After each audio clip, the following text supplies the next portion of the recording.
Ladies and gentlemen, welcome to Meanwhile Here on Earth. This program features in-depth conversations with the leading names in the subjects of UFOs, abductees, the paranormal, panel discussions, and the very best and brightest of the next generation of writers and researchers.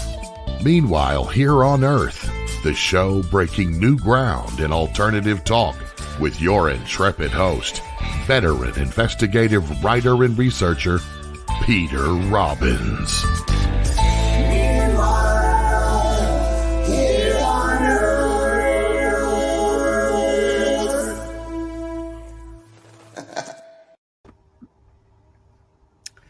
Good afternoon, or evening, or morning.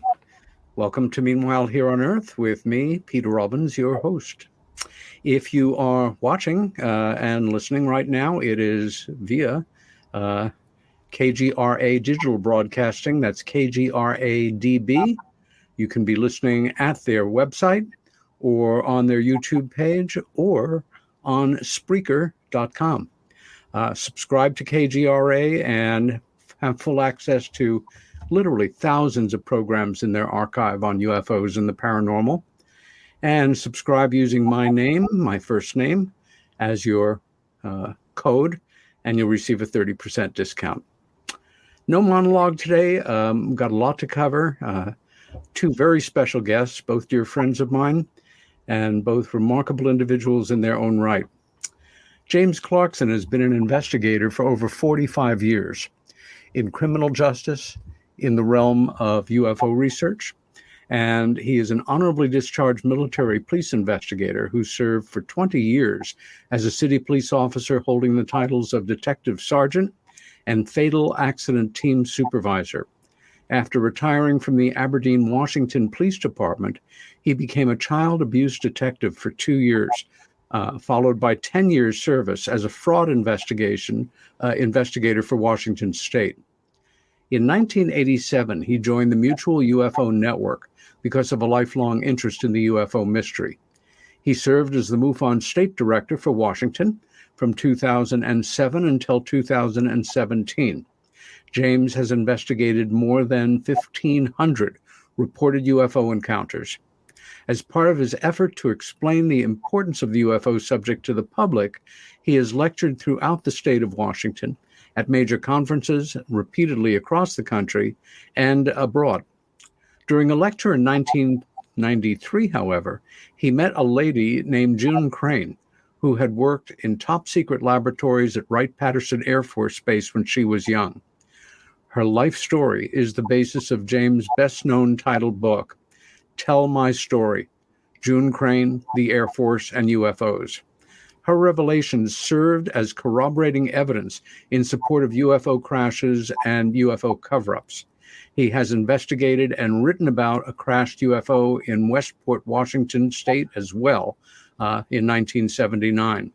James Clarkson lives in Port Townsend, Washington with his wife Joanne, a retired nurse.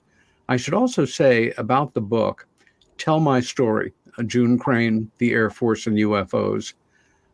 It's a book that touched me tremendously and was the impetus for Jim and I connecting up when I heard him for the first time speak about the book. More about that later, though. James Clarkson, welcome to Meanwhile Here on Earth, my friend. Peter, it's a pleasure to talk to you anytime, but more especially here and now. How you doing, as we say in Brooklyn, all things considered? Well, all things considered, I'm in a great place. I had some near misses last fall with some serious health problems.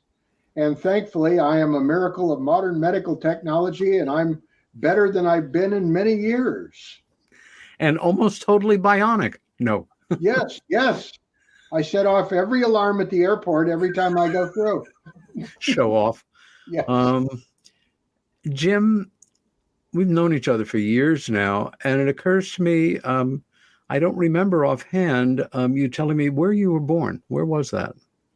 I was born actually on the other side of the country in Portsmouth, Virginia, in the Naval Hospital. My father was coming to the end of about 6.5 years in the Navy, and he had to make a decision about staying or going. And they wouldn't let him have shore leave for my birth. And he decided, I'm going to be a civilian.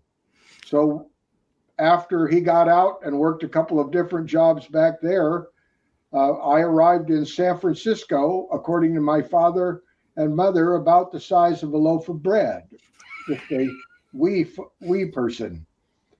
And that's how I ended up on the West Coast. Is a good time to bring in our first image here. That's my father, Curtis Clarkson. And there I am on the bed. And that was when he was a chief petty officer. He served in the Navy for over 7 years. And the way it started was he came out of the back hills of Kentucky. His mother wanted him to be a minister because he did very, very well in high school. His dad wanted him to work on the farm, and he didn't want to do either one.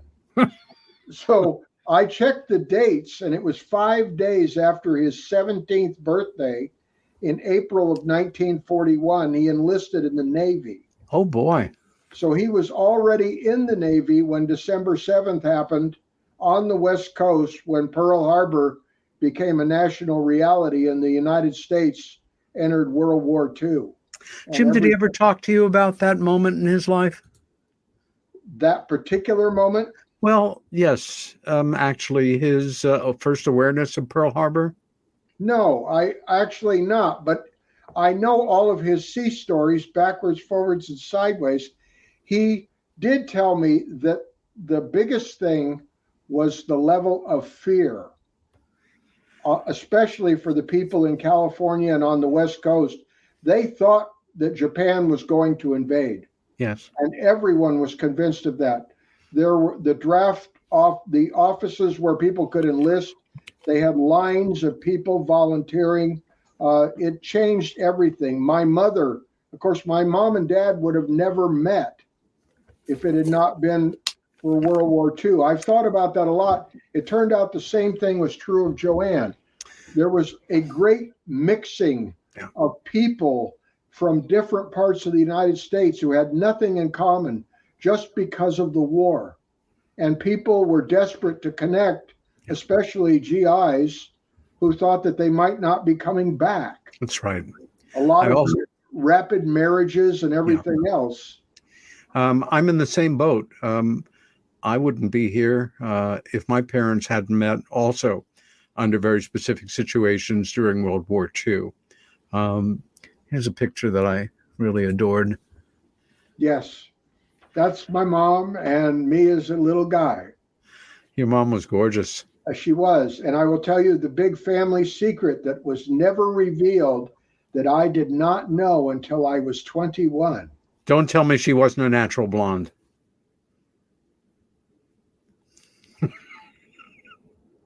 Jim? Oh, what a time to freeze. I know. But she was 7 years older than my father. I love it. And how sophisticated and different than most marriages. She never looked the part, ever, even at the end of her life. Wow. She always looked way younger. She also, when they met, she was originally in Oakland, California.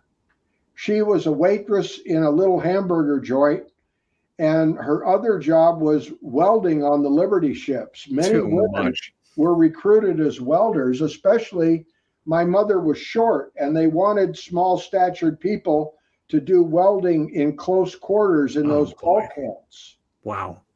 And I kind of wondered if maybe that had something to do with her getting cancer later in life. I don't know. But one day, a slightly intoxicated sailor came in, and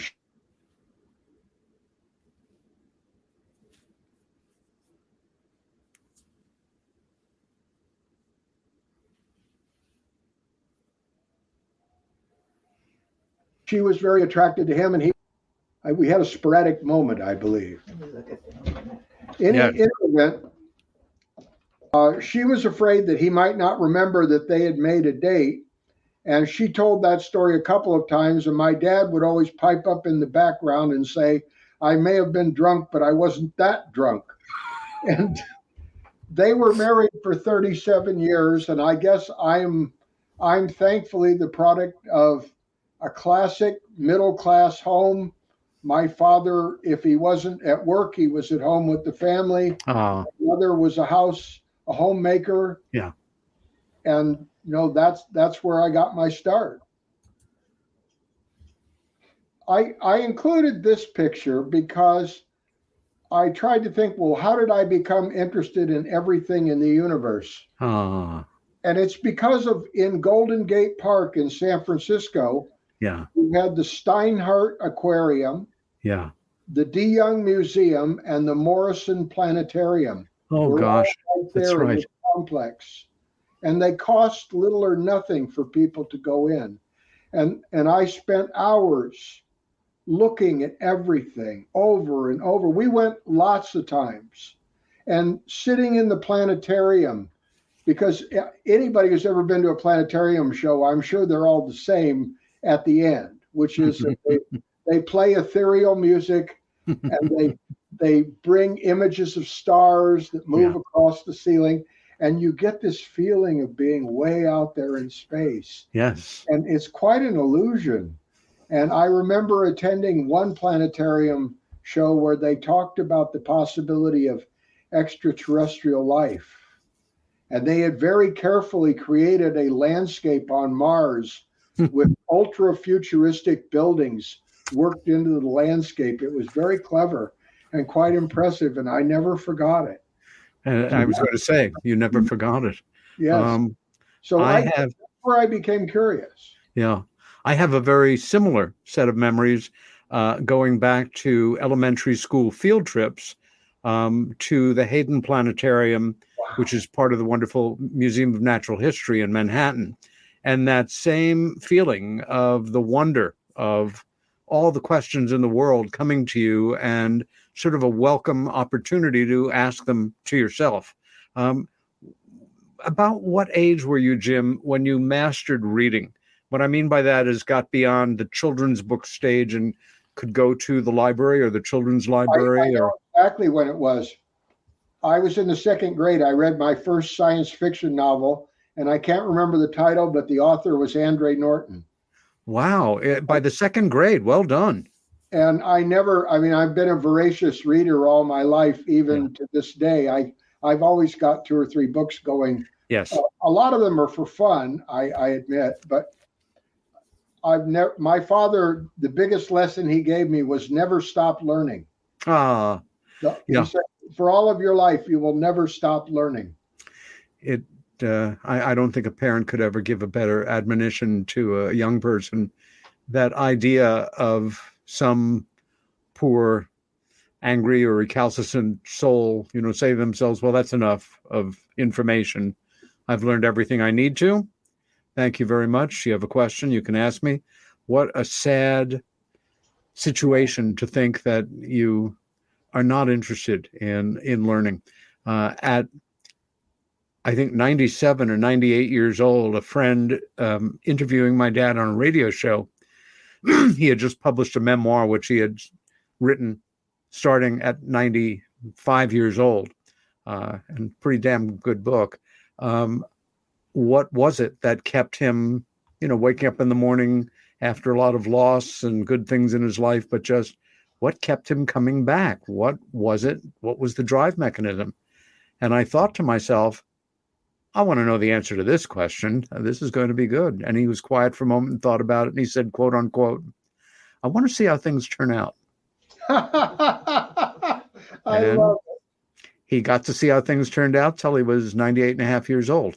But that spirit of inquiry that you and I share, that brought us together in this work.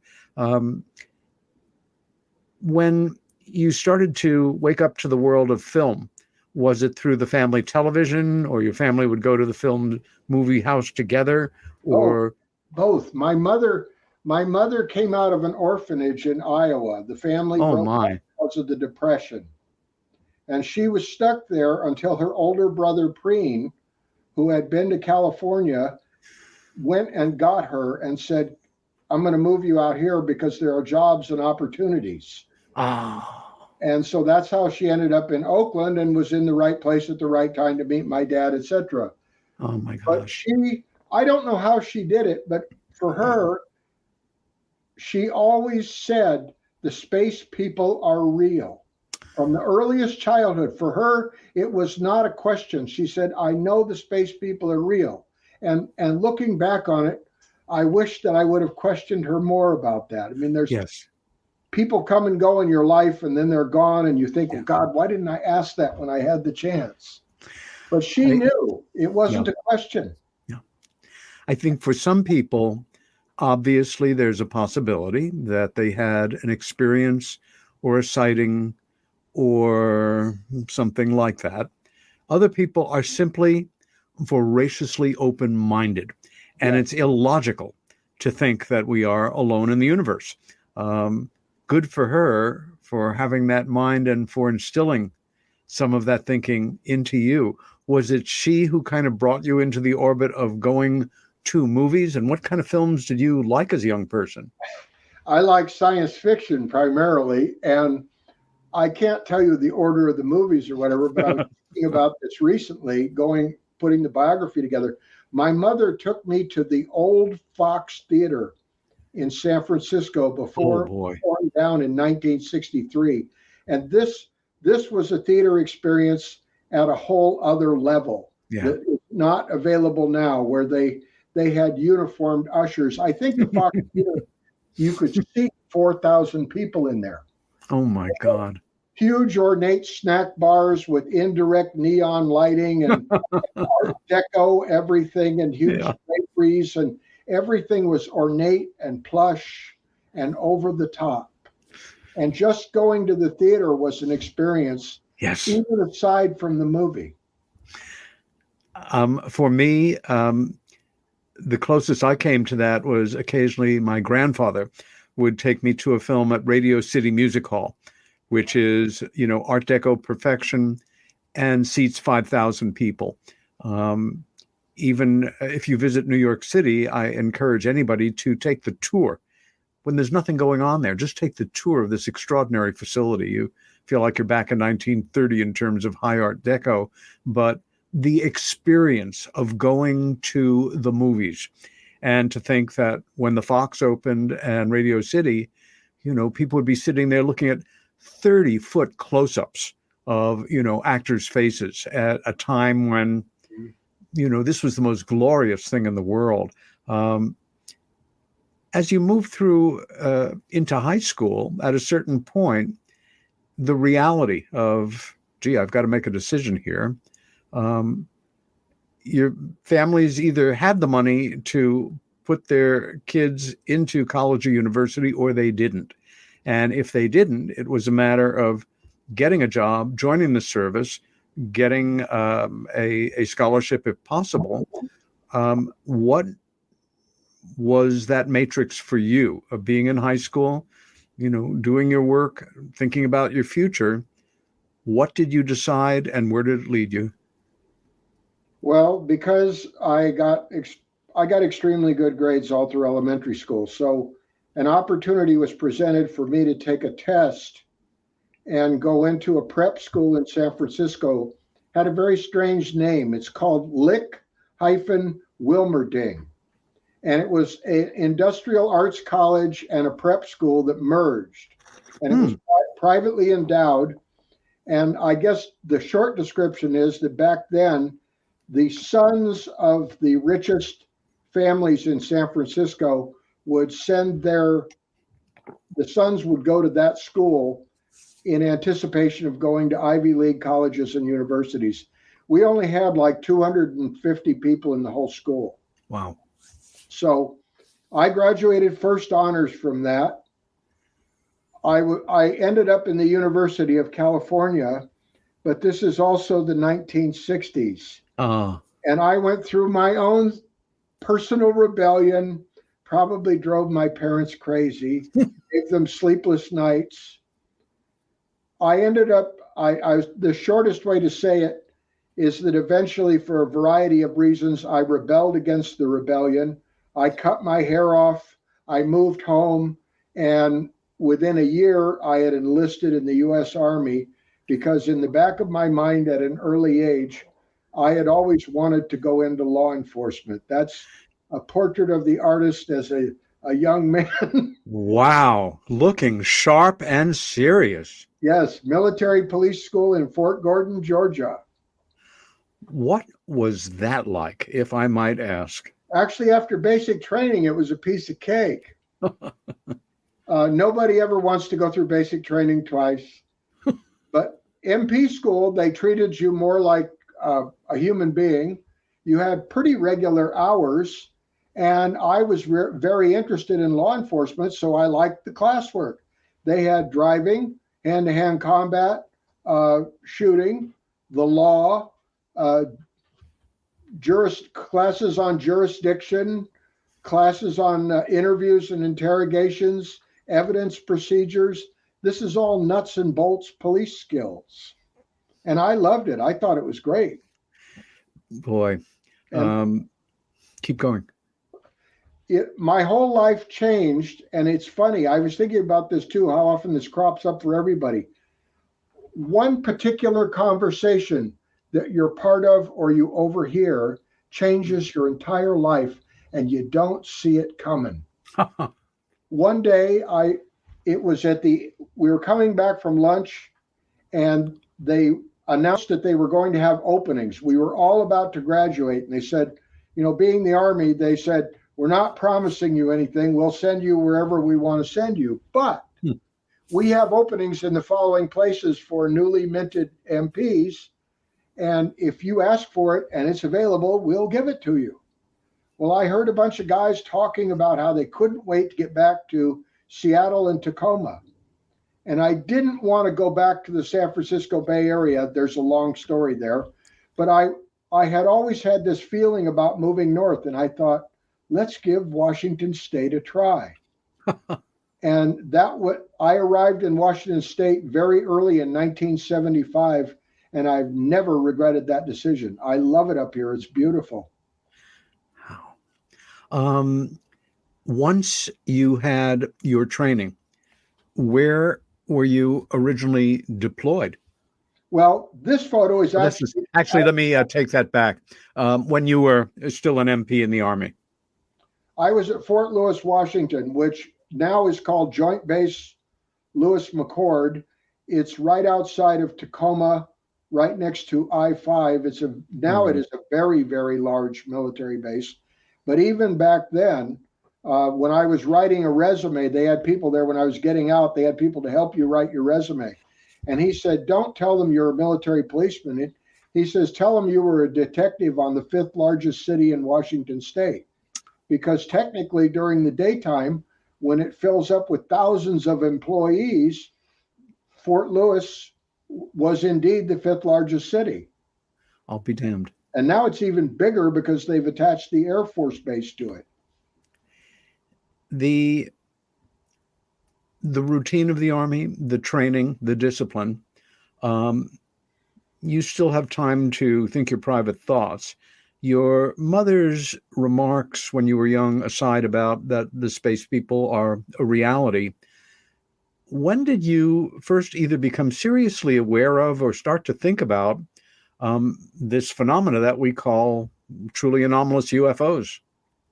Well, I guess you could say I already had it as a hobby, because back in about 1966, I listened to KGO radio in San Francisco, and they were interviewing an author named John G. Fuller, who had just an extraordinary author, who had just come out with a book called Incident at Exeter.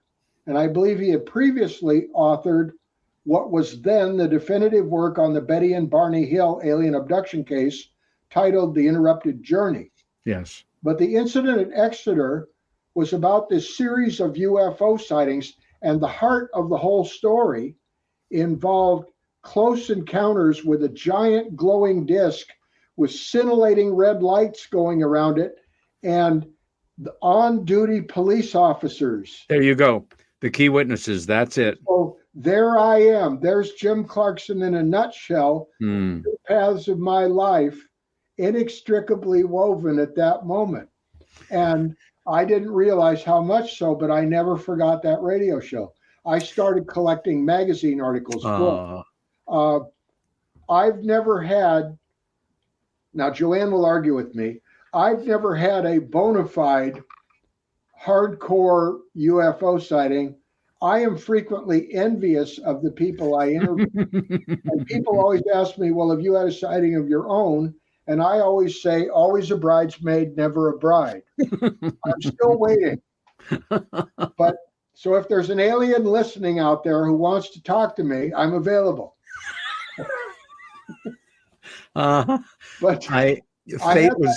this does lead up to Fort Lewis. Yeah. One day I was on duty. By then I had become a plainclothes military policeman. Yeah. And I tried to think, what's the best way of describing my job? I was the kind of detective on a military base, like the characters in the old show Barney Miller on television. We were street detectives. We got out there and mixed it up and did some undercover work, some overt work. We responded to scenes that required follow-up investigation. We did all kinds of things. Sure. It was a job with a huge variety and a lot of challenges and a very heavy workload, and I loved it. Well, one night I'm up there in the military police station at Fort Lewis, and I'm looking down at the desk sergeant's desktop. Has a huge piece of plexiglass on it, and underneath it I see a business card, and it says National UFO Reporting Center. Oh, for gosh sakes. 206-722-3000. It's still being test in my brain. I said, Sarge, what's this? And he looks at me completely matter of fact and says, that's where we report UFOs. Wow. And I went, oh, really? And we went on and we had a really lively discussion about something he had seen in Germany and all of that. And it was interesting. But it wasn't until years later that I recalled that particular phone number, and that opened doors for me because I believe it was in either late November or early December of 1986. Kenji Toroshi was flying a 747 JAL cargo liner into Anchorage, Alaska, when he observed a UFO that was enormous. Massive. And it was, at first the FAA had it on radar, then they didn't have it on radar, then they did, then they didn't. It all depended on, who was asking and who had been there telling them not to talk about it. So, but I was totally blown away by that sighting. And in fact, they sent me the press release packet. I still have it in the drawer. It's got like 30 pages of diagrams and statements from that case. Beautiful. Well, I called the phone number, 206-722-3000. A man named Robert Gribble answers the phone. Now, bear in mind, this is years. I got out of the Army in 1977. Okay. In 1979, I got hired by the Aberdeen, Washington Police Department. And it wasn't until a few years later, I was a pretty seasoned officer by then. And that's when this sighting happened. That's a picture of me with the Aberdeen Police Department. And I called that phone number. Robert Gribble answered it. He was a retired Seattle firefighter who had founded the National UFO Reporting Center out of his own pocket. And it was a labor of love because you got to bear in mind, there's no internet. There's no electronic forms online, no web pages, none of that. He would take phone calls, write the information down, type it up, make up a newsletter, mimeograph it, put it in an envelope, mail it to his mailing list. I mean, there's a lot of steps, a huge amount of work. But he did it because he loved it. He's totally dedicated. When he got too old, he passed the torch to a man I am honored to call friend for many years, Peter Davenport. Yes, exactly. who runs the National UFO Reporting Center and who has demonstrated dedication to the UFO field above and beyond the call of duty. Yes. At a level that I don't even know how he stays in harness, but he does. Peter's remarkable. Yes. I'm thinking as you're talking, first, by way of introduction to the literature, which is a pretty broad-based term, you were fortunate to zone in on, because of hearing this interview on the radio, two of the finest investigative books on the UFO subject ever written, and by a real journalist. Yes. John Fuller was a marvelous investigator, researcher, very tenacious, and a terrific writer. And that pair of books, you couldn't do better than to be introduced to the general subject by his work. And that hook of the Exeter incident being built around the accounts of respected, serving, local, well-known community, lifelong resident police officers. It's a case that I carry with me in a more than normal way, in that it's fascinated me for decades and led to the honor of my being a co-founder 9 or 10 years ago of the Exeter, New Hampshire, the annual UFO Festival and Conference, which, like so many conferences, has been pushed back 2 years. But as of this week, I am very delighted to say is back in gear. And we will be returning to Exeter, New Hampshire on Labor Day weekend with a full weekend conference.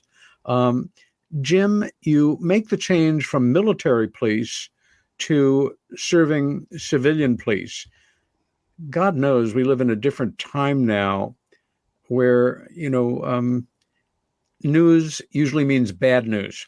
And the word police in the news usually means a police officer overreacting, using inappropriate pressure, not holding up the right, level of behavior, of not being properly trained. But of course, we don't hear about the overwhelmingly large number of police officers who protect and serve, do as good a job as they can, care about their communities, and, are decent people. Without, getting really deep into the subject, was your experience of being a serving police officer in a busy police department that basically, I'm proud to be here. I like my colleagues. We do a good job. And occasionally there's a screw up. That's the best. I couldn't say it much better than that. I thought of an anecdote while you were giving that description. One of the first times that I was a patrol supervisor, a very young officer pulled over a motorcyclist, and he was part of a quasi motorcycle gang, but I knew from experience that this particular gang, they did a lot of charity work. They wanted to look worse than they were. As many bikers do. Yes. So he pulls the one motorcycle over, and he's got the driver, and all of the buddies pull over with the officer. Now, he's kind of panicking. So I arrive as the shift supervisor, and I don't really like the looks of this either, because there's way too many of them, and there's only two of us. And I could see that, this really could go downhill. And it was a pretty trivial violation. But this one guy came up, and he turned out to be the sergeant of arms for the main chapter of this group in Washington State, I think. Mm-hmm. And he hands me a business card. And I look at the motto, and I started laughing. And that was not probably the best decision. But I said, wait a minute, you don't understand. I said, this is really funny. And the motto was, when we do right, no one remembers. Oh, wow. No one forgets. And I said, you don't realize how perfect that is. I said, that applies to cops just as well as it does to you. You bet. If one cop does something bad, we're all bad. Yeah. If one cop does something good, everybody goes, well, we expect cops to do that. So they take You can't win in that sense. The media's, a machine. It just eats people up and spits them out. And unfortunately, this is on everything. It distorts our whole view. It makes us live in way too much fear in this world. Yeah. It doesn't connect us properly. Well, there's really only two forces at play in this world. We call them different things. There is fear and there is love. And at a certain point, about this point in your life, one of them dominates and your life changes in a major way. Yeah. How did you manage to get this gorgeous woman interested in you? I don't Tell know. us. To this day, I still wonder. But we actually met because of Bigfoot. As one does. No, I know. This is true. We're all ears. Well, I guess I better go ahead with the story. She was dating Bigfoot and it didn't work out. That's right. But, he just tracked too much mud into the house. But I was up at the sheriff's office. This is after 1993. Actually, it was in 1993. And I was there to get a subpoena or something. I was detective sergeant by this point.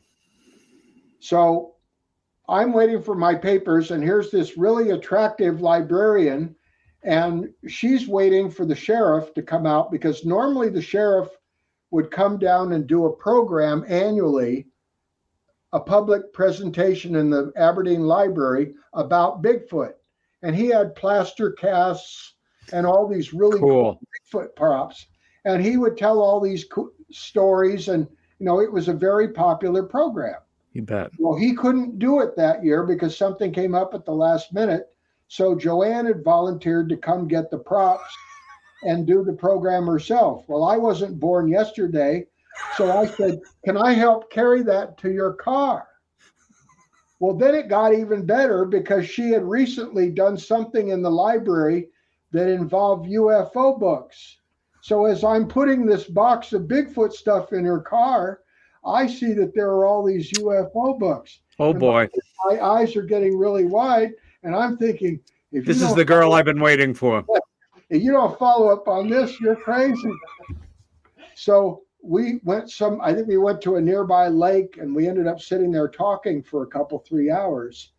And then we went on our first date on July 4th of 1993. Wow. Now, because I was a blockhead, to make a long story short, we didn't get married until 1998. But we have been married ever since, thank God. Mm-hmm. And I am truly fortunate that Joanne is in my life. Yeah. And she is the one who, I've made the comment before, behind every successful ufologist, there's a very surprised wife. Or Amen. at least a tolerant one. Well, once you were married and you continued your UFO related work, as I suggested in my introduction to you, you met another woman. Yeah. Not a romantic conflict here, but a woman whose life story changed your life story. And once again, as somebody who is an avid reader, who loves books, who loves libraries, who proselytizes about people building their libraries, who has worked at 2 libraries in my life, I am, looks like I've gone off camera here. Librarians for me are very special people. And the fact that you met this woman because she had come to a talk of yours at a local library. Can you tell us a little about her and about your meeting? Yes. I should just back up and say that once Joanne and I started dating, one thing that librarians always try to do is to get more people into the library. And having a successful program that is delivered to, by and large, teenage and above male adults, etc., she got me to start doing UFO programs. She said, "Well, you know all this. Why don't you just present to the public?" So I dabbled in it. I had never attempted public speaking seriously before. But it turned out I was a big hit. They had all these people showing up. So I ended up at the Ocean Shores Library. And I gave my program. Quite a few people attended. But at the very end of it, this very stern-looking woman approaches me Now, that picture you had on the screen was Very young. June. That picture was taken in 1947. Oh my gosh, how pregnant that moment must have Oh, been for yeah. her. When I met her, this is in 1997. Mm-hmm. So quite a few years had elapsed. She is an elderly lady. She lost her first two husbands. So she's a widow. She lives in Ocean Shores, Washington. She's a pillar of the community. In fact, she led the charity drive, basically strong arming the wealthy people around there to donate to build a new and better library for the city. Oh. She approaches me. I don't know much about her at that point, and she says, "You're right. The government knows all about UFOs, and they're keeping it a secret." And I could tell she's deadly serious. I said, "Well, how do you know?" And she says, "Because I worked there." And I thought, whoa, that kind of sent me back, because I've had people spin that yarn for me before, and it turned out that they didn't. There was nothing. I just knew that she was completely serious. Yeah. And I said, "Well, tell me more." And she says, "I can't. They'll come and arrest me." And I think she was afraid of me, because I did not make it a secret. I said, although what I'm presenting, I said, in my normal life, I'm a police officer. In fact, I'm a detective sergeant. But I said, nothing that I say here is authorized by the police department. This is me telling you about something that I learned independently. Yes. It took her 4 years to decide. I met her in 1993, rather. It took her 4 years to decide to disclose to me. Good for her. Yeah. Good for her. This was a life and death decision. Well, I think her cancer had come back more than she was willing to admit. Mm. And in 1997, which was a banner year for UFOs. 50th anniversary of Roswell and Kenneth Arnold. March 13th, 1997, we have the Phoenix Lights, which is a hugely significant UFO sighting. Yes. Monumental. Yeah. You can dial in Peter Davenport. He'll give you everything about that one, or Dr. Lynn Kitai. Both authorities on how monumental that sighting was. Well, that is in the news. Then we have the 50th anniversary of the Roswell crash coming up. And suddenly the Air Force decides, well, we're going to tell them the truth about Roswell. Case closed. Yes, case closed. They published the book. It's all over CNN. It backfired in June's case. It was a joke. She sees the news coverage. She gets mad, and she decides, I've had it. Good. So she calls me on the phone out of the blue. I haven't heard from her in 4 years. And she says, "It's a damn lie." Oh. I go, "Well, good to talk to you, June. How are you?" And she says, "Have you been watching CNN?" And I said, "Well, yes."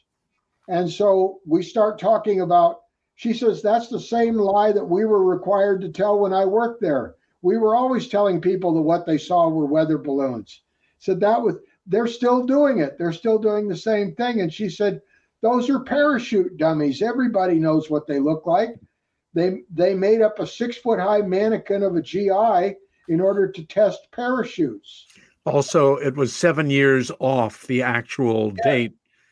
And not only that, it turned out that amongst her various assignments at Wright-Patterson Air Force Base, because she grew up in Dayton, Ohio, it turns out that she was in the parachute branch for a long time and worked with scientists and engineers who were developing parachutes to drop heavy payloads onto a battlefield. At one point, she was involved in an extremely classified project where they were building a parachute harness for a hydrogen bomb to drop out of a B-36 bomber. Mm. And that project was so classified, it was called Project Caucasian, that the code name meant nothing to anybody outside of the military until 2 years after June died. They finally declassified it. I asked everybody after she passed on it, "Have you ever heard of Project Caucasian?" Nobody had ever heard of it. 2 years later, they declassify it. Project Caucasian turns out to be a parachute experiment. And it would have been highly classified. Anything to do with a nuclear weapon had the highest levels of security. I mean, all these things, I learned so much from June. Well, what happened was that after she decided to disclose, I saw a golden opportunity. And I also became friends with June. And I started going to her house. And we told each other our life stories. Finally, she decided to give me her personal papers. And I never asked for this, but out of the blue, I got a letter from her attorney. Oh, my. Giving me the rights to her life story. Wow. And it says on there, in return for friendship when I needed it most. Oh, my God. Which really got me. Yeah. And what got me more was that when she died, I only got to know her well for a little over a year. And then in August of 1998, her cancer became terminal. And she ended up on hospice over in Hoquiam, Washington, the city next door to Aberdeen. And the last conversation I had with her, I said, "What do you want me to do, June?" Because by then I had all of her papers. I had tape recordings.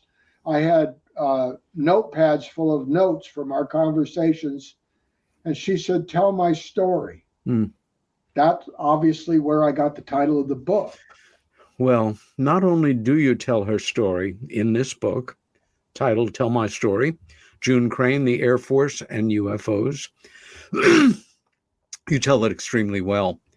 And our friendship begins in Nevada years ago with your sharing that, I believe, for the first time at a major UFO conference. Yes. And I remember sitting there in the audience with a couple of hundred other people thinking, this is golden. This is unique. This combination of this UFO investigator, military police officer, interfacing with this particular woman at this moment and her giving, well, I mean, I marched before the applause was over. I was backstage talking to you. I was just knocked out. And I encourage listeners and viewers to read the books of guests. Well, add this one to your book, to your list. Your one on the crash in Washington State in 1979, fascinating and very well investigated. This is just so human. And we need as many heroes as we can get in this work. And if they're women, all the better, as far as I'm concerned. Yes. But you will meet this woman in Jim's book, and I can't recommend it highly enough. Jim, what I'd like to do is, with the time we have left in the first hour, start to move through some of the photos that we have here in a more lively manner, because June's work got you much more deeply involved. And these were June's friends. This was a picture of people that she knew at Wright-Patterson. She grew up in Dayton, Ohio. Wow. She was able to tell me about the night that Pearl Harbor happened and how before that night, there wasn't even a fence around Wright Field. Oh my gosh. Because they had never thought that they had a security problem. America was so much more innocent then, good Lord. And so they put sentries out. She remembers the Army trucks pulling up, the sentries jump out, and they put man to man, a man every so many feet, a soldier with a rifle surrounding the entire base until they could build a fence and guard posts. Amazing. And of course, eventually, Wright Field became Wright-Patterson. Yeah. And by the time World War II was in high gear, it had become the heart of the Air Force, and it became a place that employed thousands and thousands of civilian employees, engineers, scientists, and military people trying to advance the cause of United States air power. Your involvement with June led you into the work of hardcore UFO research, kind of in the center of the zone. And this photo here of Glenn Dennis and you and Joanne in certainly one of the finest UFO libraries in the world, the one attached to the UFO Museum and Research Center there in the background. Yes. Glenn Dennis has emerged as a more controversial figure in the years since his death, and his account is somewhat questioned. But tell us a bit about your sense of Glenn Dennis. I think that Glenn Dennis was, I'll just say it, I think he was a completely honest man. I think he was misunderstood. And I brought this copy of the June transcript and donated it to the museum. I printed fabulous. On heavy paper, and I inserted photographs and tried to give them something that would be a good exhibit. That was before I wrote the book. Yeah. And while I was there, I think their way of saying thank you, they introduced me to Walter Haut and to Glenn Dennis. Yeah. Walter had something else to do. Glenn and I went into an office, and I got to sit with him and have coffee for the better part of an hour. When I left there, whatever doubt I had about the reality of the Roswell crash was gone. And I can tell you that the greatest regret of his life was the fact that he had felt annoyed by UFO researchers. He felt badgered. And so he made up a name for the nurse and gave it to one of the researchers. In other words, and they turned that around and said, well, you lied, right? Thrown back in his face. I remember, and the damage done. Glenn, by the way, was a local mortician. He ran a funeral home. Yes. And he was the person who was contacted by the base relative to finding out a most chilling question immediately following the recovery of the crash materials, which was, do you have in stock any children's size coffins? Yeah. What an interesting question that is. Especially since it's a small town at the time. Everybody knew no kids had tragically been killed. Exactly. And Walter Haut, by the way, base information officer, an important founder of the Museum and Research Center, and a man who enters patriotic man. Yeah, enters deeply into the story.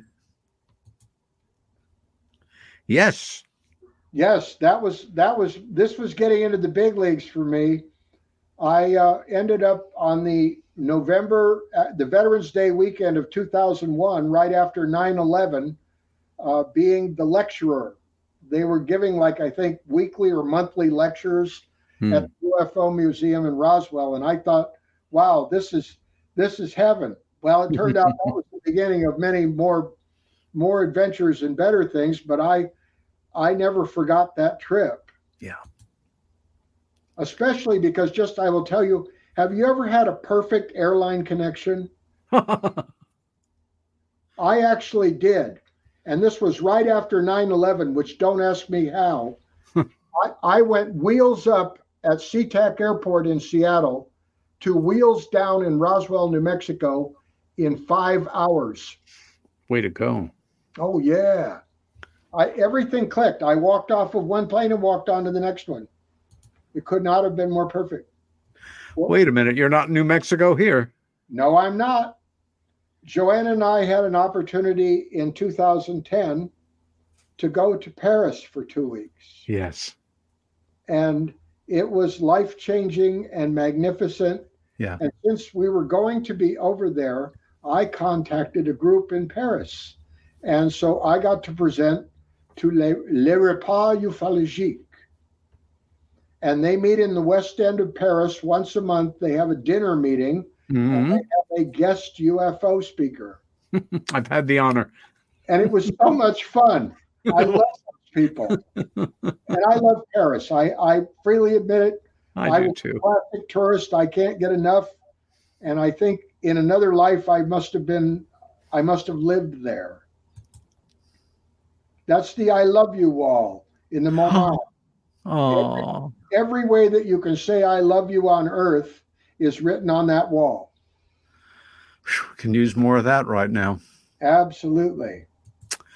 Believe it or not, and that is our dear friend, the Renaissance man, Paul Davids, Yes. with your amazing wife. We are coming into the end of our first hour, Jim. So I'm going to remind our listeners and viewers that this is Peter Robbins and my guest, James Clarkson, talking about Jim's work on Meanwhile Here on Earth. We will return in 4 minutes with our other guest, Joanne Clarkson. Come back in 4.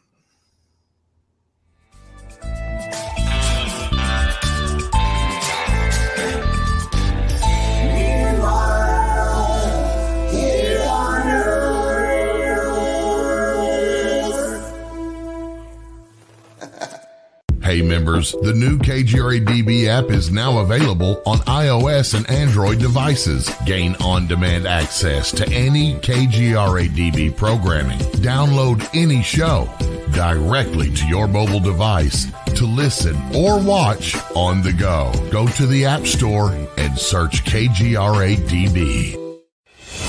Welcome to the new KGRA digital broadcasting website, thekgradb.com.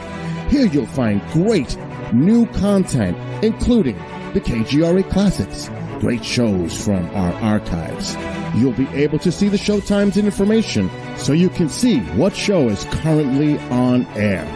The on-air live button, so just go to this section and you'll be able to hear the show live with exceptional sound quality.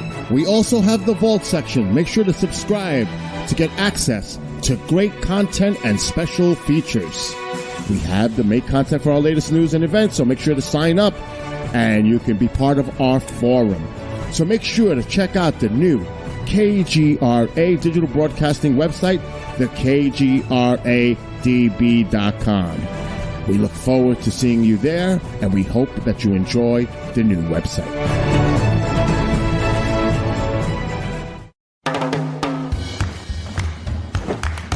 I don't want to talk about it.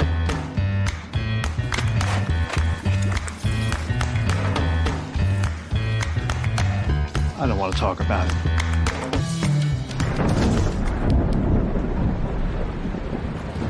Families don't have to talk about everything, but they should talk about how to plan for an emergency. Get tips and resources to make your family's emergency plan. Discover the Observation Deck, a one-of-a-kind virtual event platform that takes video conferencing to the next level by using avatars to navigate a campus.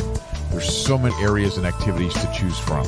There's a 1,000-seat auditorium, an expo hall, a nightclub, and even a beach. So come attend a conference, take a class, or hear a lecture on the incredible Observation Deck campus. Go to theobservationdk.com.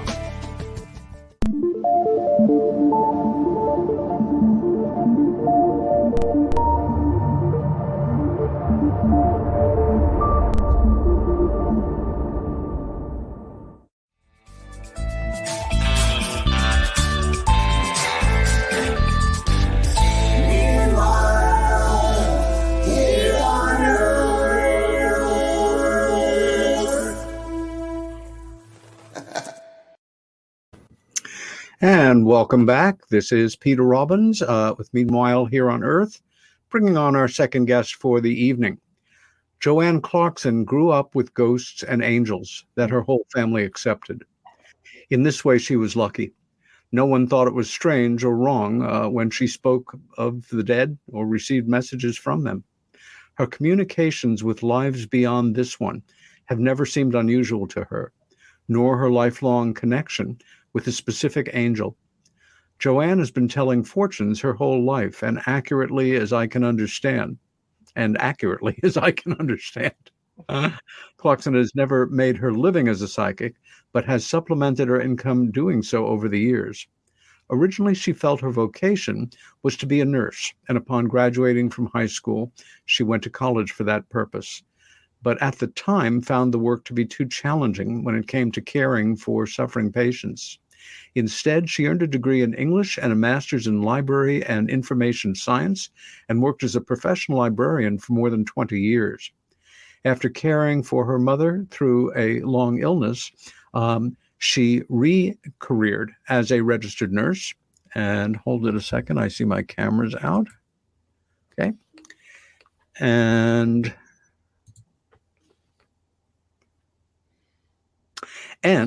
spent another 15 years working in the home health care, especially in hospice. Along the way, she met and married James Clarkson. They had a son and daughter, Jim having 2 daughters and a son from his previous marriage. Now the couple are retired. She has been devoting more of her time to psychic work. She does readings once a month at the local metaphysical store, Phoenix Rising, and also gives readings in person, by phone, and on Zoom. Assisted by a number of spirit guides, she gives readings that are positive and geared toward helping people uncovered and embracing talents and purposes that they have for this lifetime. Joanne has been reading and writing poetry since childhood, winning her first poetry contest in the 4th grade. Her first full-length collection, Earth Tones, was published when she was in her 20s. Pacing the Moon, poems mostly about being a young mother, came out in 1987 and was reprinted in 92. Her Crossing Without Daughters was published in 1997. And in 2014, a chapter book about her hospice work, Believing the Body, was published. And The Fates, a full-length poetry collection, won the Bright Hill Press annual contest the year that it was published, which was 2017. Joanne has also written a nonfiction book about her hospice years entitled There's Always a Miracle. You can find more about Joanne at her websites, Joanne, Joanne, Clarkson.com for poetry, and JoanneThePsychic.com for psychic work. And given her husband's longtime involvement in the world of UFO investigations, and does she have any interest in the subject? Well, I'll hold that question for now. But Joanne Clarkson, welcome to Meanwhile Here on Earth. Thank you, Peter. Glad to be here. Wonderful to see you again and to be in this format. One of the first things as I got to know you two better was realizing these people, they have a lot in common. They have made this wonderful life together. They're remarkable and dear to me, but they are rooted in 2 very different worlds, traditions, and ways of seeing reality. Jim, we influence each other. We have effects on each other, especially in relationships like yours. But Jim comes to this relationship with a technical, mechanical, real nuts and bolts sensibility as an investigator, a researcher, a detective. And you come into this world with connections to the ethereal that are not so easily pinned down by the world of footnotes and magnifying glasses and the like. Could tell me a little about your childhood, but for starters, let's talk about your relationship with your sister and your father, both of whom are gone now, but your connection with them in the present, for starters. Well, I guess I reconnected. My sister died actually before I was born. She died a crib death. My parents, like Jim was talking about, met and married during World War II. They'd known each other for 2 weeks, got married. My father was shipped out again. My mom was pregnant when he left. And that little girl was born. He never got to meet her, but my mom got up one morning and she was gone. It was a horrible experience. And I wasn't born until 5 years later. But she was always a presence in my life. People talked about her. It was like we had a very open family, very open to things like that. And so I always knew that I had this sister somewhere. And so she was always with me. And then my father died of cancer when he was only 42, when I was 10, which is also, and we were Catholic, although my grandmother told fortunes and we had that part of our lives that actually isn't so different from Catholicism, where you have all these saint stories and everybody's seeing the Blessed Virgin Mary, and, and so it all kind of blended in my life. So when we were my dad was president of the men's club, my mother was president of the women's club. We went to the Catholic school, and So when my dad died, it was a very public, we were very much supported by the Catholic Church. And of course, then the nuns, you believed you went to heaven. You believed there was the spiritual side. And so for months after my father died, I knew that he would come to my bedside every night. And I always knew that he protected me and guided me, although he was no longer present on earth. Yeah.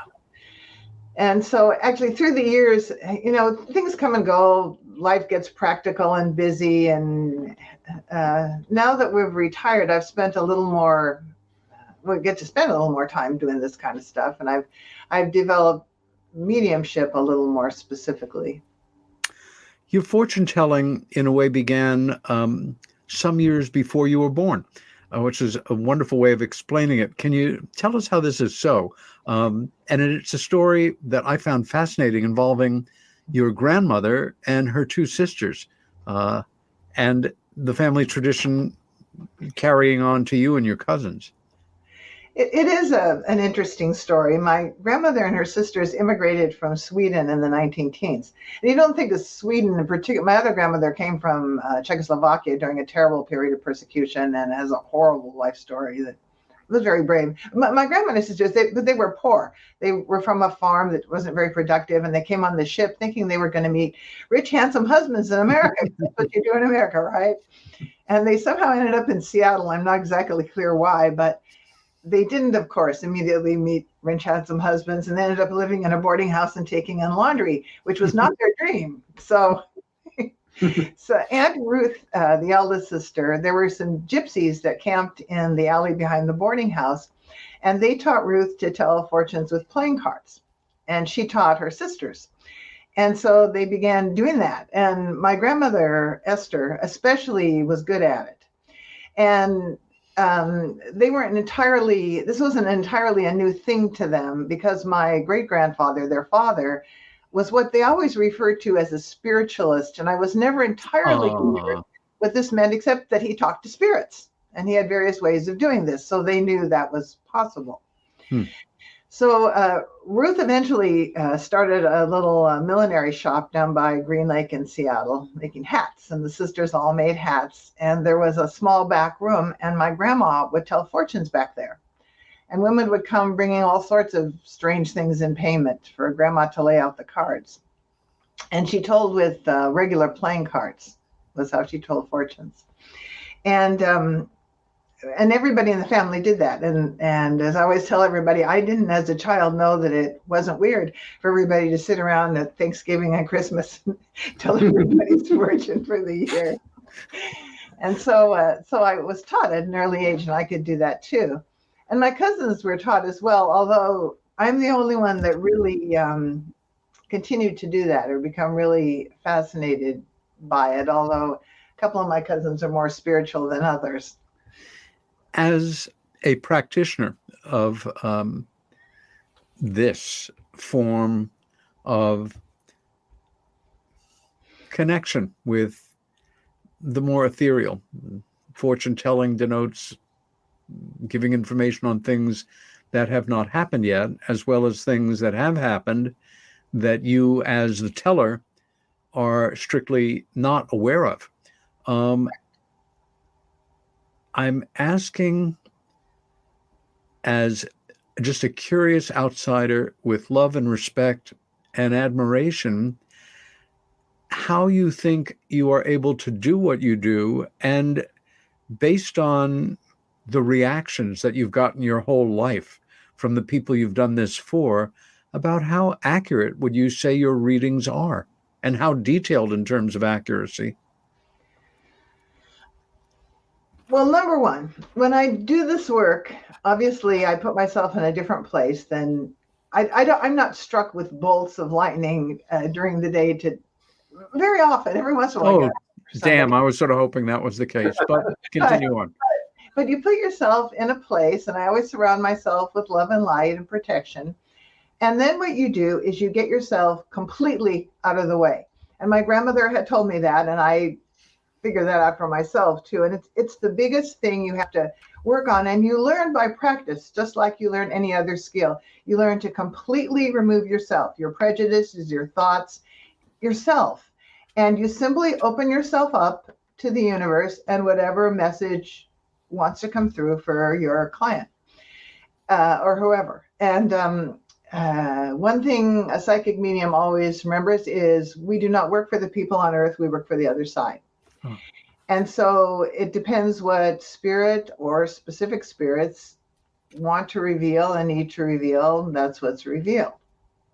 However, my grandma could honestly, I think, transcend time and space a little bit. And she made predictions. She could see things. Unfortunately, a lot of the things she saw were not positive, but negative. And people don't really want to know that bad things are coming.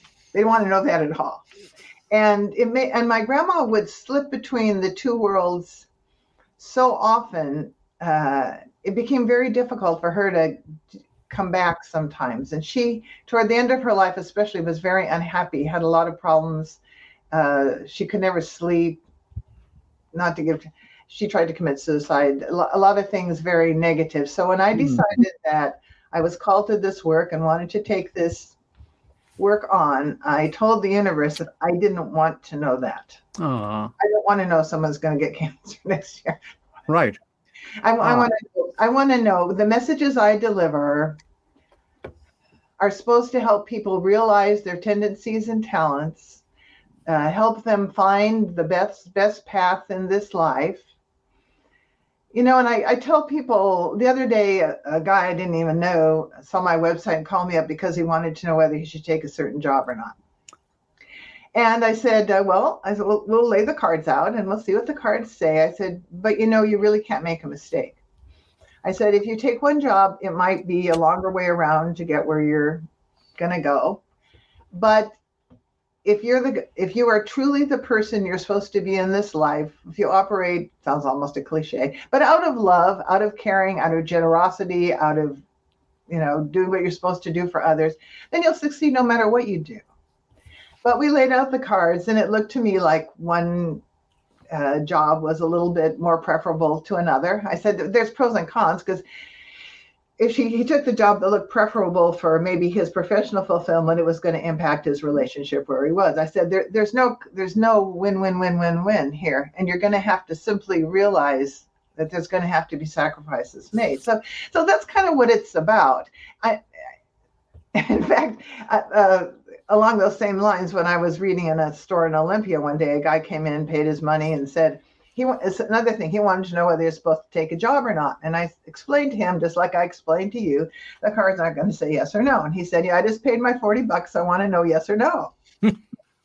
And I said, well, I immediately I knew what was going to happen.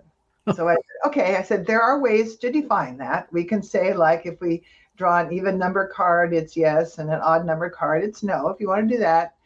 And the cards are laying on the table. I didn't touch them. And I said, okay, you ask the card whether they're supposed to take the job or not, and then you draw a card. So we defined it that way. He took the cards, he shuffled them, he drew a card. And in the tarot, there's the major arcana run 0 to 21. And of course, as I knew, he drew the 0.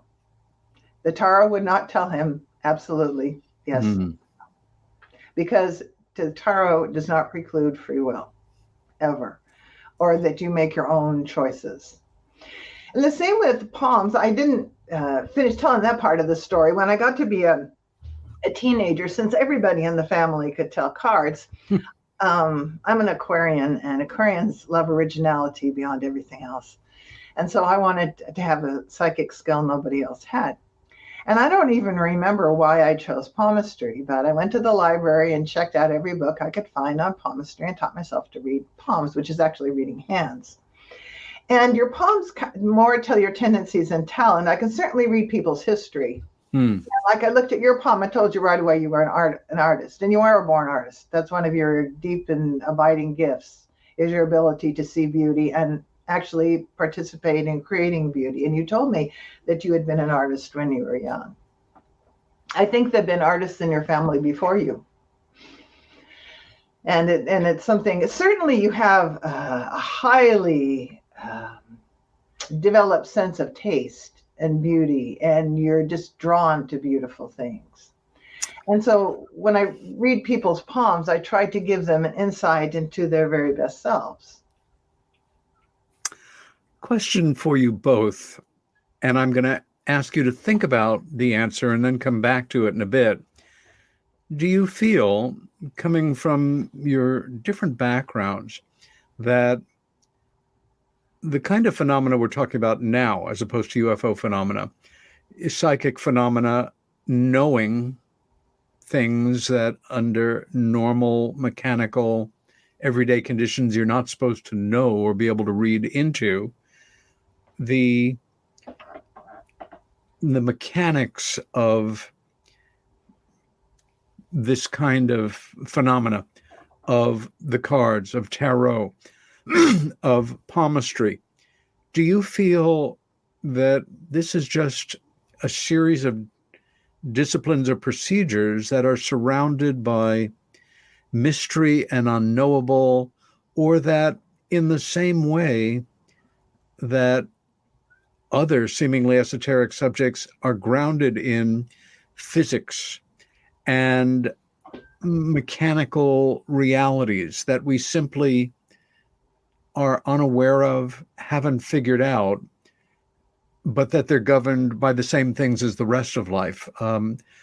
It occurred to me when I was young and I first was introduced to the idea of astrology. It was basically in our local newspaper, 5 days a week, there'd be a little box with your astral sign telling you about what kind of day you're having or what to do or whatever, which I really didn't have a great deal of respect for. Right. It's a joke on a certain level. But as I thought about it, and I learned that there were remarkable things that people were being able to establish through a study of astrology. And then one year, many years ago, one of my sisters bought me an appointment with a local astrologer that she and many of her friends had a great deal of respect for. And I did an hour reading and came away absolutely dumbstruck, not just at how much insight she had into who I was without being fed information beforehand, but the nuances of it. So with that long invitation to comment on whether you think that this is just completely in its own mystical world or that it is governed by principles and laws as real as water boiling at 212 degrees Fahrenheit, I want to ask another question first. Jim, when you guys met and you fell in love and you started to learn these things about Joanne, were you just sort of blinded by love and whatever it is, it's fine with me, honey? Or what the hell is this? Does she really believe this? I've got to learn more about this for myself. Can she establish this for me so that I understand it and accept it? Tell me a little bit about what went on there. I'm really curious. Well, number one, there are many things that occur, especially if you're a police officer, that you establish the reality of them without having actually been there or having seen it or heard it for yourself. You have to learn how to decide who's telling you the truth and who isn't. The other thing I will tell you is that one of the fundamental tenets, and every day of my life proves this more and more true, the road to enlightenment begins with humility. Nobody solves a case or solves a mystery until you admit that you don't know the answer at the beginning of the road. And you have to open yourself to everything that may be available.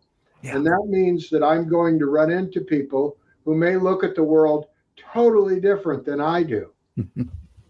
And I have always been a person who was willing to take a look at deeper things, which is why I can proudly state, I can recall several times during my law enforcement career when out of the blue, a witness would look at me really oddly and go, "You're not what we expected of a police."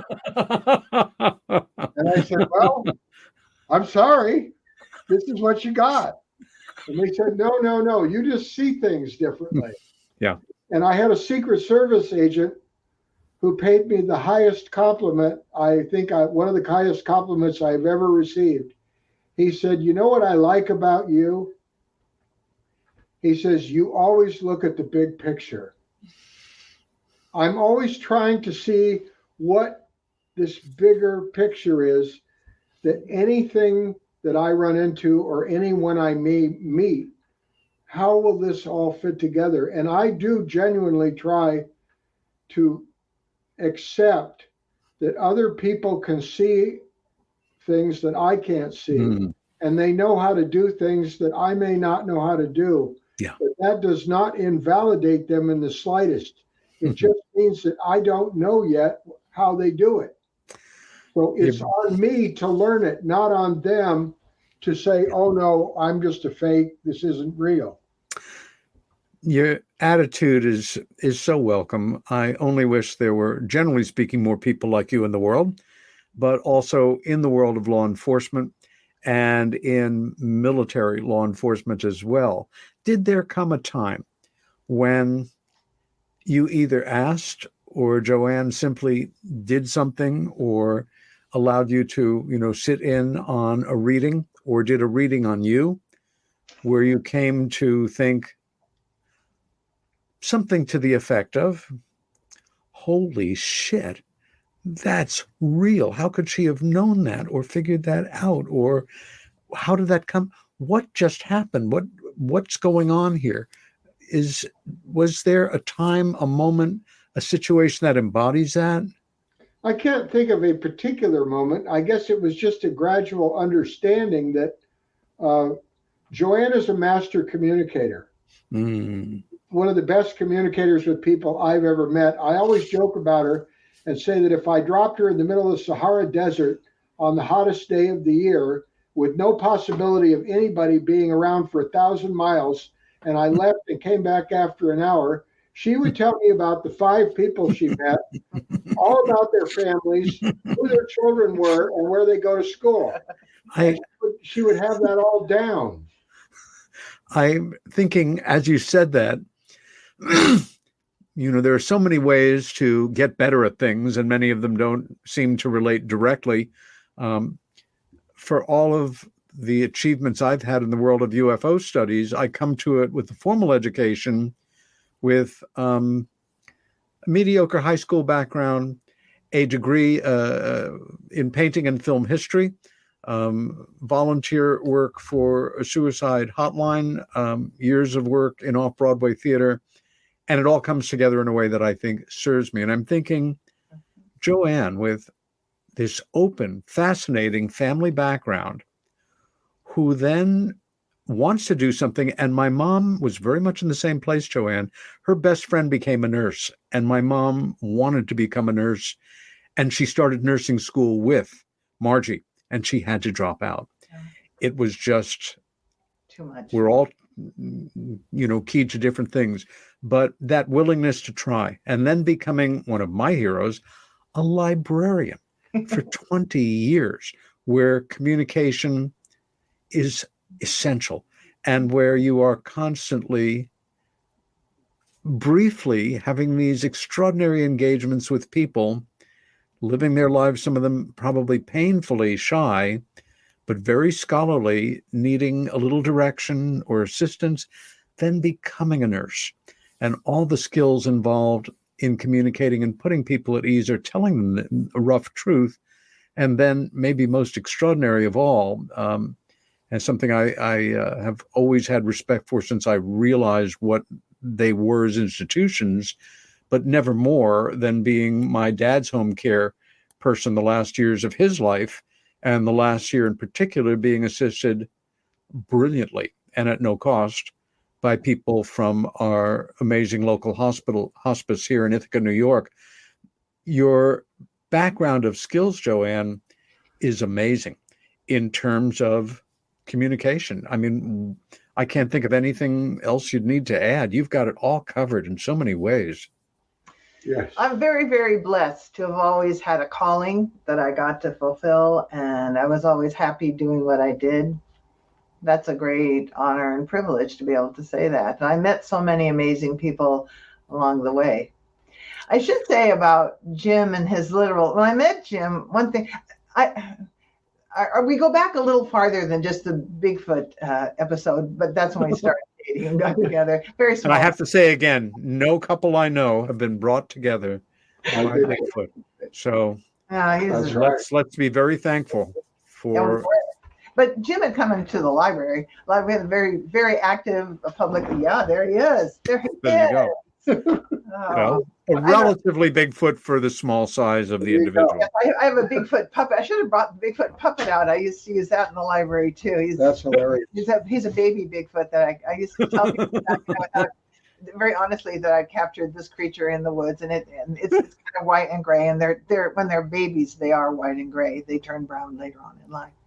But anyway, I liked it. But Jim used the library, and I know that Jim is one of the most intelligent people I ever met. Really smart, really good at discussing stuff like books and film and stuff that I was interested in too. So we always had a great time together, talking in depth about all sorts of things. So it was really cool to find another open mind, people interested in all sorts of things. The main thing I taught Jim, and I'm still working on it, is the fact that he was told, when we're young and impressionable and people say stuff to us that is not true, but gives us an impression of ourselves that stays forever. And people had told Jim very strange things about himself that simply were not true.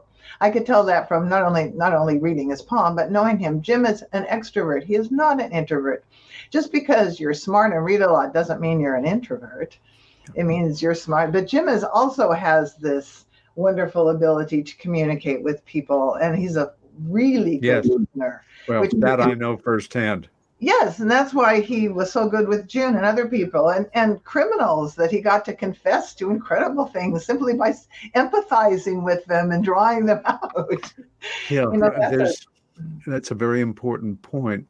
Joanne, do you think that your skills, your sensitivity in that other realm are governed by sets of laws as real and as hard as those in physics, or that there is a whole nother a priori, a whole nother reality for us to try to wrap our heads around in understanding the dynamics of non-standard, of paranormal experiences? Well, it's both. There's certainly, they talk about getting into your higher mind, vibrating on a higher level, all these things that people that are into metaphysics and physics talk about. And it is true. You do have a higher self. When I'm telling fortunes or whatever, I'm talking just like I'm talking to you. I don't have a weird voice or anything. But, I'm pleased about that. but I've gone through something. You know what transmogrification is? It's when a spirit actually takes over your body. I've just done that a couple of times. This isn't something I never want to do too often because it's very draining. But that's happened a few times, and you can choose what to let in and what not to let in. But it's been interesting. And how should I say? Our brain is equipped with certain spaces, capacities, chemicals, whatever, to perceive, mostly in an earthly environment through the five senses. And if you're going to ascend to higher realities, they're different and you perceive them in different ways. When I've been in communication with spirits that have crossed, one thing that I've seen are colors, all sorts of different manifestations of colors and colors interacting with each other, which is an interesting way, I think, for energies to be portrayed in a way that you can understand them and see how they are different a little bit. And then I'm more clairaudient than I am clairvisual. So when I communicate, a lot of times I hear messages rather than see things. I see things, but a lot of other psychics I know see things much more vividly.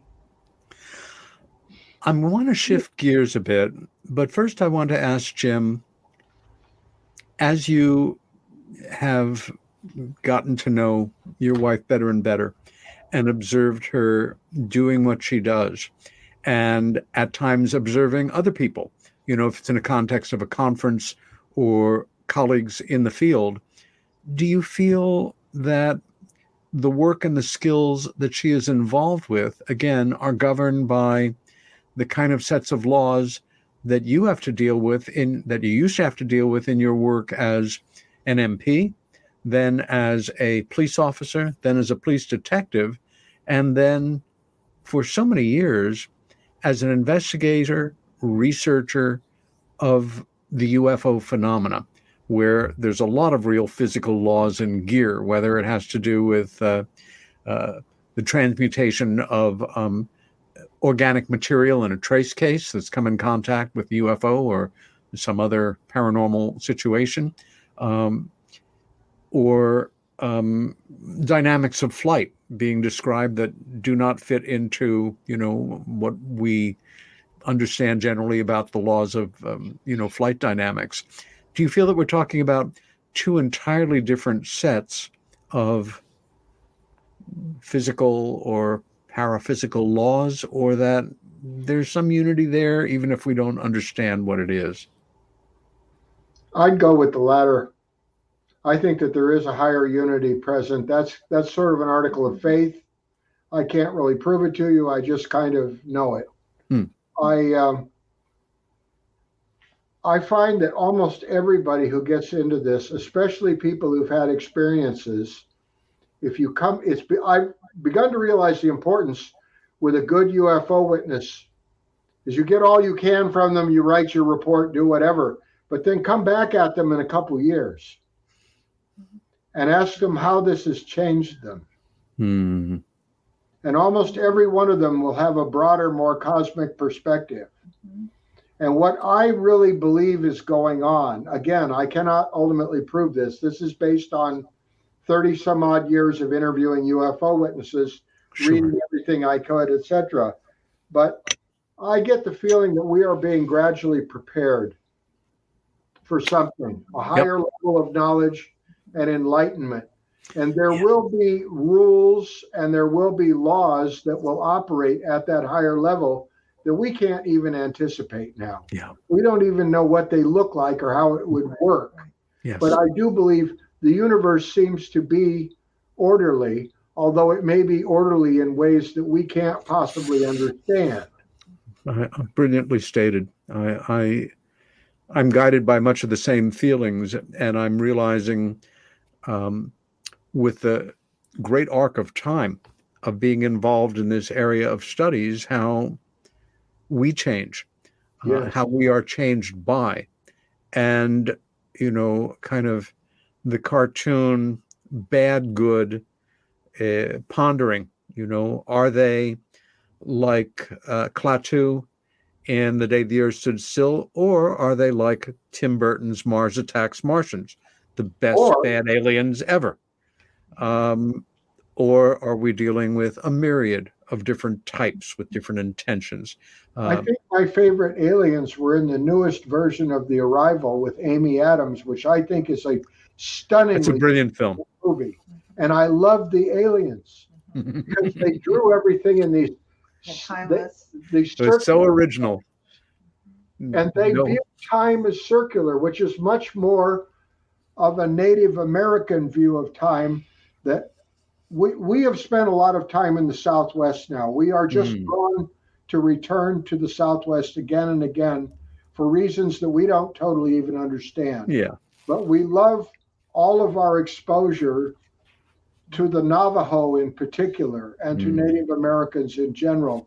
I have such respect for how they view life and time and what our purpose is on Earth, because now that I'm older, it's becoming more and more clear to me that none of us last forever. And it also is becoming abundantly clear to me we only have 70, 80, 90 years on this little tiny grain of sand that is on the shore of the largest cosmic beach that we can possibly imagine. And everything that we learn just leads us to know how much bigger it all is than we ever thought possible. The way I have kind of come to say that is at a certain point some years ago, realizing in our world, you and I are people who are acknowledged as people who know something about this phenomena. But in reality, it hit me some time back how incredibly little I really know and can establish for me in my low vibrational world in a court of law. The physical or triangulated evidences I could bring to make a case in court, like a cop or a good attorney, for a truly anomalous UFO event. Exactly. And that's okay with me. The idea, thinking back on some of the people that I started with, early mentors, Koman von Kavetsky, a former staff officer for the Hungarian military, involved overseeing all photo analysis and photo reconnaissance during World War II for the Hungarian army. And Detective Sergeant Pete Mazzola, a great cop and a great UFO researcher, died much too soon. And thinking, when I was younger, gee, they didn't get the answers to the questions that they really wanted. I hope they're okay with that. And as I've gotten older, thinking, well, how am I going to be when fate taps me on the door and I go through it to whatever happens next? Am I going to be good with having spent an inordinate amount of my life trying to find out information that I didn't get the answer to? And I realize the overwhelming answer to that is sure. I think we all want to live interesting lives. And if we're decent people, contributing lives, where we leave things a little better than we find them, where we are of goodwill, where we stand up for things that we believe in, where we are seekers of knowledge and sharers of it. And how bloody boring life would be if we were robbed of our mysteries, if we were able somehow to answer all of these questions in our lifetime. Oh no. It would be kind of a booby prize. And, we'll know what we know by the time we transition, and we either find out the rest of it on the other side or not.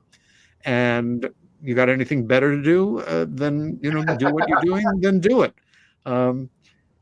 And what I want to do now, because again, our time is moving along, is go back to the images that both of you have sent me, with the understanding, Jim, we're going to pick up where we left off with you at the end of the first hour, and invite Joanne to jump in anywhere, because a lot of these, all of them really, are visual materials bringing up real events while you're together. And then we go into the pictures that she has sent. So that understood. I want to say one thing, though. Oh, all right. What thing? We were talking about people thinking literally or not literally and how we raise consciousness and stuff. Yes. I did want to say that a lot of people think they're special. I think almost everybody has had an extraordinary experience. They just sometimes don't want to admit it, or they don't know how to admit. Like this one, I'll just tell this really quickly. We were at a UFO conference, and we were at dinner with these people, and this one lady was going on and on. Oh, She'd had some just extraordinary experiences, and they really were extraordinary. And it was dark. We were walking back to our hotel, and she'd come with this good friend, another elderly lady. And I happened to be walking with the friend. And I said to the friend, I said, okay, what's your UFO experience? And she said, well, I never had one. And I said, oh, come on, you had an extraordinary experience. She looked at me and she said, well, I left a garden. And once when I was out in the garden, a bird sat on my head. And I said, well, I think that's extraordinary. And she said, but that wasn't the extraordinary part. I said, what was? She says, I looked up and I looked, and with my eyes, I looked into the bird's eyes, and we knew each other. And actually, I thought that was the most extraordinary thing I heard at that whole conference. Wow. And I think a lot of people they haven't seen a silver disc outside in their back lawn. They haven't, all these things, but they've had experiences like seeing the bird and having the bird look back. And I think the accumulation of these experiences and the admitting and the thinking about that will raise everybody's consciousness to get to a place where we can see deeper communication with all sorts of beings. Mm. Well said. Now we can go back to your thing with the big.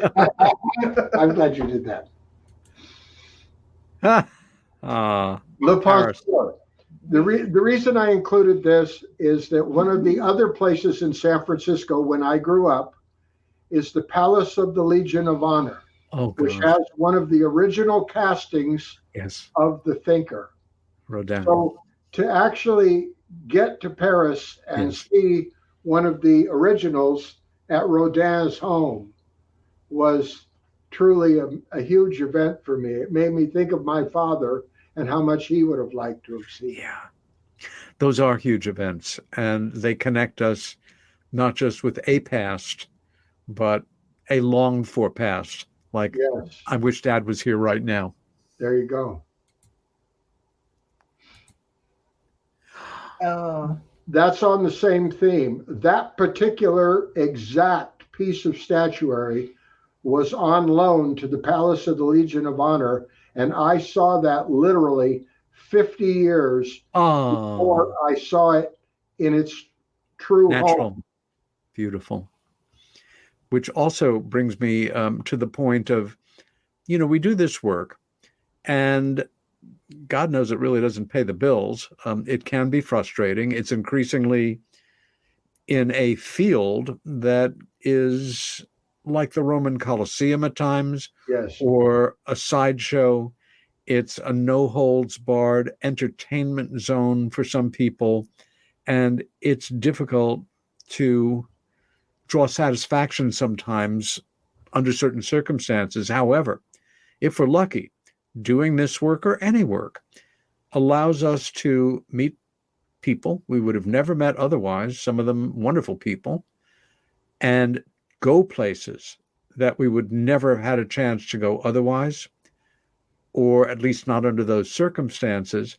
And here's, for me, a central thing from childhood on, to be exposed to the world of art and to be elevated by it, to realize you're in the presence of something that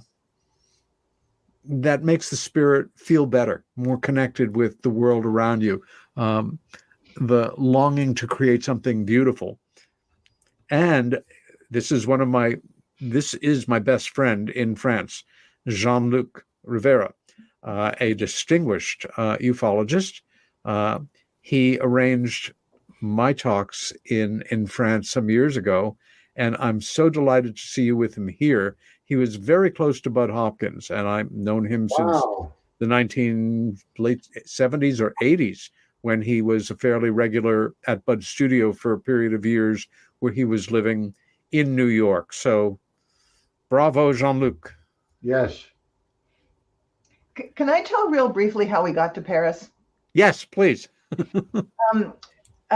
We had an elderly neighbor in Olympia who was, we met him when he was 98 years old, and he lived by himself on his property, and we got to know each other, and he loved poetry too. He was a physician by profession, and but he loved the arts and he loved poetry, and so we got to be very good friends. And his son, everybody he knew had died. He was 98 years old. His wife died. His daughter had died. His son lived in Seattle and just wanted to stay in his own house. So we looked out for him. And so Robert didn't have to worry. And we hired some other caregivers as he got older.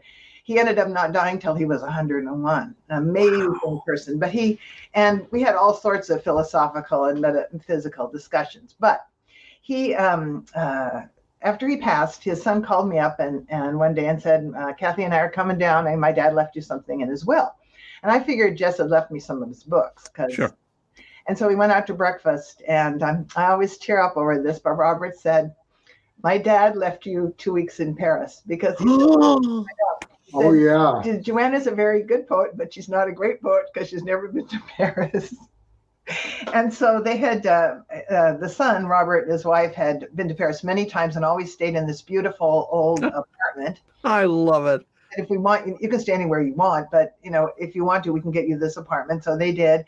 And so we ended up with this all expense 2-week vacation. And at first I didn't want to take it. Robert said, we have plenty of money. Dad had plenty of money. Dad really, really wanted you to have this. He called me in last summer and said, what a gift. I know.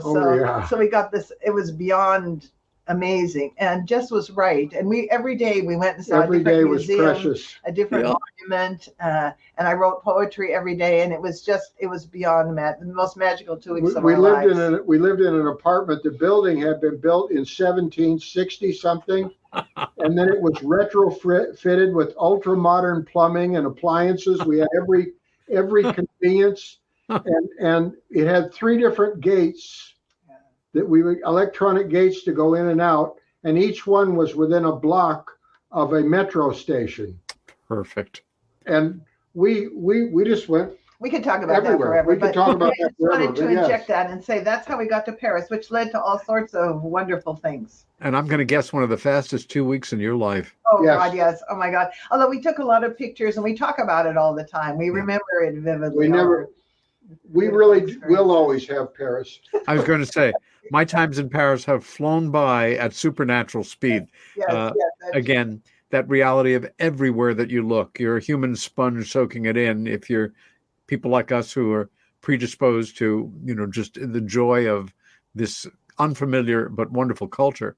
And good Lord, I have you ever eaten better in your life? Oh, no. Never. No. It spoils you forever. Jim took French in high school. I took French in college. And so I got us a CD and so we tried very hard. People were so nice to us and they were very impressed with our horrible French. I was going to say, many people love to hate the French, but that's not me. No, they were great to us. Really. I find the ratio of jerks and decent people the same pretty much all over the world. Yes. So anyway, that's our Paris. That's our Paris.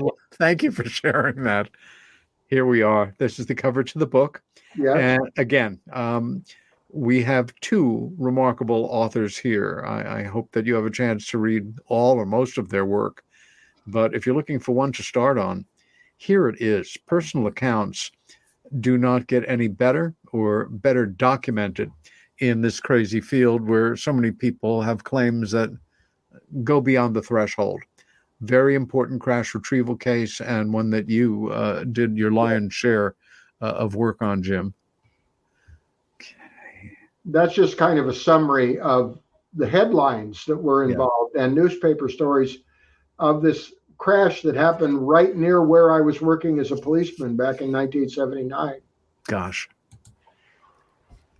Well, there's money in the valley. Yes. We have had some very spiritual experiences in the Southwest. Whether it's Arizona or New Mexico, parts of Colorado or Utah, it looks like a stage set. I mean, this is just... It's another world. It is. Oh. Navajo country. Yes. Yeah. Gorgeous. And I always try to give Joanne an opportunity to write because I can tell. I thought you were going to say to pray. No. Well, same thing. I can tell when she needs to go off by herself and spend some time with her notebook looking around. Yeah. Yay. Bless his heart. Lovely spirit. And thanks. Always so friendly. I think because of you, Peter, I'm not sure exactly how, but we had never been to the McMinnville UFO Festival until suddenly I got invited. Yeah. And what a treat that has been. And we are now fixtures there. Well, we are part of the scenery. Put in a word for me. I was at one time, but now that they have grown to be the juggernaut that they are, it's been some years since I've spoken there or been on a panel discussion, but it really is such a great time, a unique event. And my first year there, which was, I think, the 3rd year of the festival and conference, it was me and Stan. And both of us had trepidations about it. And, he obviously being much better known and widely respected internationally than I. The idea of working a festival was not something that Stanton T. Friedman did. And I had never worked a quote unquote UFO festival. And we both decided to take a chance. And I found it one of the most perfectly schizophrenic cultural events I've ever taken part in my life. Exactly. It was, on one sense, pull out the stops, have a good time, no having fun at people's expenses or the expense of the subject. Have fun with it. And that parade, when you are a grand marshal in that parade and you are going like a mile and a half, being chauffeured in an antique car on a beautiful day with 10,000 people, children painted green, dogs in aluminum foil, every kind of Klingon and Star Trek and every... It's much fun. And you're like the Queen of England. You're waving and throwing candy at the peasants and laughing. So I lost my breath. My face hurt from laughing so hard. I loved it. And then this perfect small conference. It's a wonderful event. A great speaking venue. And it's just all pluses. Yeah. If you can get we better move along here. I think we're going to run out of gas. Yeah. Well, that's the way it is. That's okay. We get to it again. There we go. Here we are. See, that's what Joanne and I, we really get into character. I told him I would not dress up in a green suit. So I'll tell you both look fabulous. Yeah. Dress like that more often. And speaking at UFO Fest. Yes. There we are. Yeah, there we are. That was 2016, and I got to be the master of ceremonies. Peter Davenport is there. Frances Barwood, the councilwoman who lost her job for asking questions. Dr. Kitai, I can't remember the other lady, but her whole family saw the Phoenix Lights. Yeah. Two Navajo Rangers. Yes, two of my favorite people on the planet. Oh, wonderful. That was when we were leaving the Ozark Mountain UFO Festival in 2017. Too bad you couldn't get in better company than that. Oh, it was fabulous. Wonderful people. Linda, Travis, Kathy, and Deb. Yep. There you go. Oh. This is probably the last picture that we know of that was taken of Frankie Rowe. And she died a week later. Yeah. It was at Roswell in 2017. It's a beautiful shot. It is. And this just happened. My book is now translated into French. Oh mon Dieu. Bien entendu. Congratulations. That's exciting. Yes. Joanne. Okay, now, again, we've got like a minute and a half, but this is your grandmother and her two sisters? Yeah, grandma's in the middle. Wow. Ruth and Marguerite, when they were girls. That was taken in Sweden. My cousin had that photo. That's one serious hairbow. And I've just got to ask you about this. Well, that's me and my dog, Money. Yes. I got it when I was just a little teeny girl, and my dad got her at the pound, and my dad must have paid money for it, because when we got home, my mom asked what I was going to name her. I said, Money. And so we had that dog for many years. She adored my dad. My mom used to stand on the porch and say, "Here, money, money, money, money, money."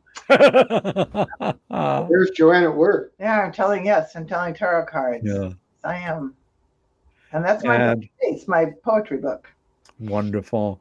I love the cover. And there's my book about hospice, which contains a UFO story and a ghost in another story. Yes, sir. Well, I saw a lot of spirits leaving the body and families experience. We could talk forever about that. Yes. Jim and Joanne, I can't thank you enough for being on the show tonight. Believe it or not, we have blown through 2 hours. Oh, I believe it. Right. It's just like out of time. Visit Joanne's websites, JoanneClarkson.com and JoanneThePsychic.com. Jim, where can people find you online? JamesClarksonUFO.com, or send an email to UFOdetective@hushmail, HUSHMAIL.com. Outstanding. Next week's guest is going to be a dear friend of mine, a woman who has made a huge mark in this work as a TV host, a researcher, an investigator, and author of this terrific book called Admissible. Chase Kletsky will be with us next week. Oh, we love Chase. Yay. Yeah. This is Meanwhile Here on Earth. If you've enjoyed the show, tell your friends. take care of yourself, stand up for what you believe in, and be kind. And we'll see you next week.